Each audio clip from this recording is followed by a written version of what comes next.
Welcome back to Grim Advice with Gretta Myers. You've entered the Grimoire. Thanks for turning the page. Let's turn a new one together. Alright. I know there was not another Saturday special. Things were insane on Saturday. This time in a good way. But, yeah. I just didn't do one. And I couldn't... I don't have many ideas left for what to do right now, so I'm going to have to sit down and brainstorm. So here we go. Let me announce what the week's bill is going to be. Alright. So today we have the Tailor in Heaven. Tomorrow, or sometime, the Wishing Table, the Gold Donkey, and the Cudgel in the Sack. That's one. The Thumbling, or rather Thumbling,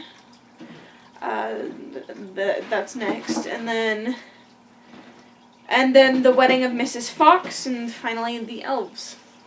Alright. Okay. So without further ado, the Tailor in Heaven.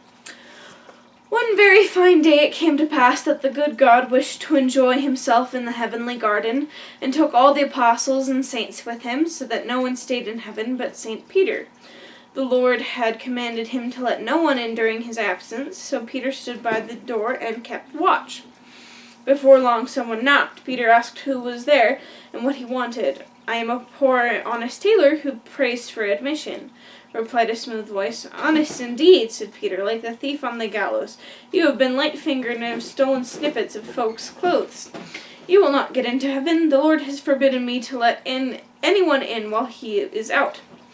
"Come, do be merciful," cried the tailor. "Little scraps which fall off the table of their own accord are not stolen and are not worth speaking about. Look, I am lame and I have blisters on my feet from walking here.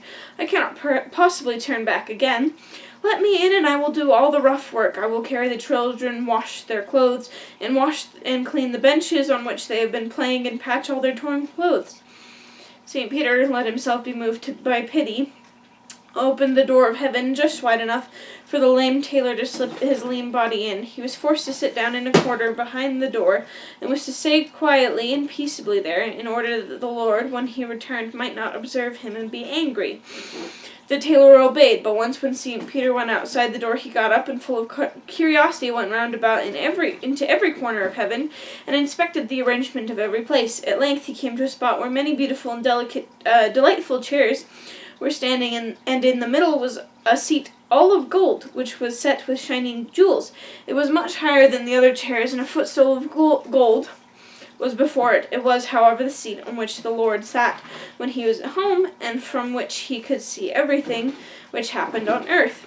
The tailor stood still and looked at the seat for a long time, for it pleased him better than all else. At last he could master his curiosity no longer, and climbed up and seated himself in the chair. Then he saw everything which was happening on earth, and observed an ugly old woman who was washing clothes by the side of a stream, secretly laying 2 veils on the side for herself. The sight of this made the tailor so angry that he laid hold of the golden footstool and threw it down to earth through heaven at the old thief. Since, however, he could not bring the stool back again, he slipped quietly out of the chair, seated himself in his place behind the door, and behaved as if he had never stirred from the spot.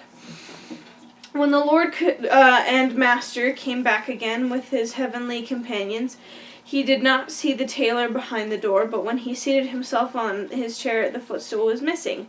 He asked St. Peter what had become of the stool, but he did not know. Then he asked if he had let anyone come in. "I know of no one who has been here," answered Peter, "but a lame tailor who is still sitting behind the door." Then the Lord had the tailor brought before him, and asked if he had taken away the stool, and where he had put it.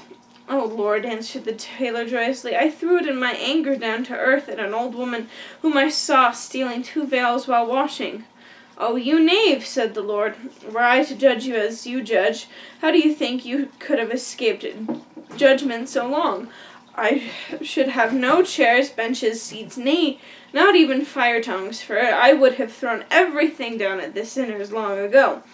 Now you can stay no longer in heaven, but must go outside the door again. Then go where you will. No one shall give punishment here but I alone, the Lord." St. Peter was obliged to take the tailor out of heaven again, and as he had torn shoes and feet covered with blisters, he took a stick in his hand and went to wait a bit, where the good soldiers sit and make merry.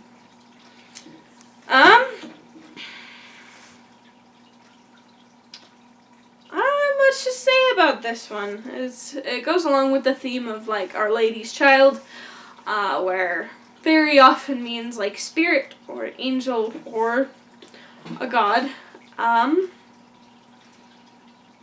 Yeah, I think the biggest message here's pretty clear.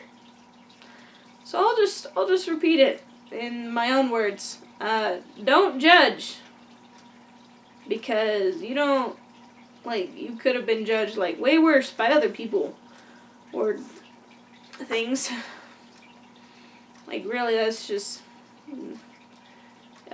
don't judge, because you might find yourself being judged in a similar situation in which you were like, please, no, don't judge me like this, but then they're like, but you totally judge this other person like this, and you're like, ooh, yeah, I hate when my actions have lasting consequences.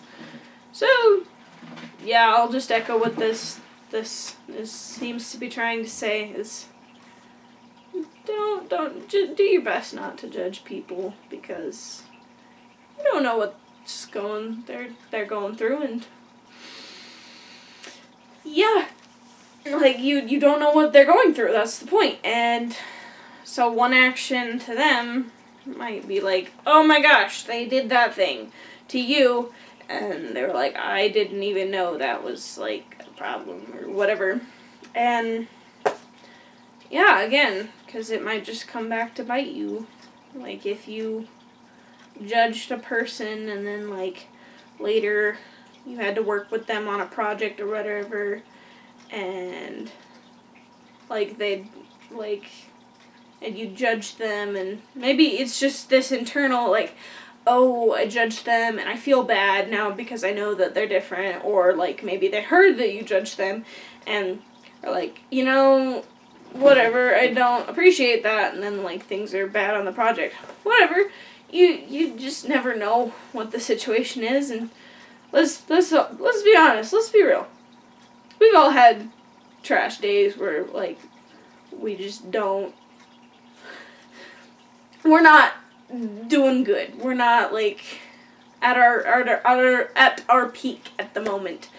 And then, like, if someone caught us on one of them days and was like, they're a terrible person because this, and this, you'd be like, no, please, don't judge me on don't extrapolate off of incomplete data. Yes, I felt fancy. Don't, like, judge me off of this one isolated incident. Like, I'm a better person than that. Like, you don't want to be judged like that. Probably, unless you do, then you do you, I guess. But for the rest of us, recognize you're valid and where you are at unjudging people. You're valid. Also recognize, this is the hard part, that they're valid too. This person that you're judging, whether you even realize you're judging them or not, they're also valid. They're still a human being. I mean, whew! That is something I need to work on. Like, someone will, like, step on my foot in the hallway and I'm like, that's it! You're cursed for the rest of forever if I had any magic, which I don't. I'm not a witch, but, you know. Like, and it's valid to just have a bad day where you catch yourself judging someone and you're like, no, drat, foiled again. I caught myself judging. Just take a step back and be like, no, you're valid. You're allowed to have bad days too. So, yeah, just try to not judge as much as able. Even when you're being judged. You're not supposed to judge the judger. It's bad. Well, that's a judgment. Oh, goodness. Okay, it's valid to want to judge that person, but what good does it really do? Like, okay, there are situations where, like, if someone's, like, judging you and then, like, harassing you, get help. that's valid to be like, this is way more serious than just like normal judging. Please, somebody help me. That's valid.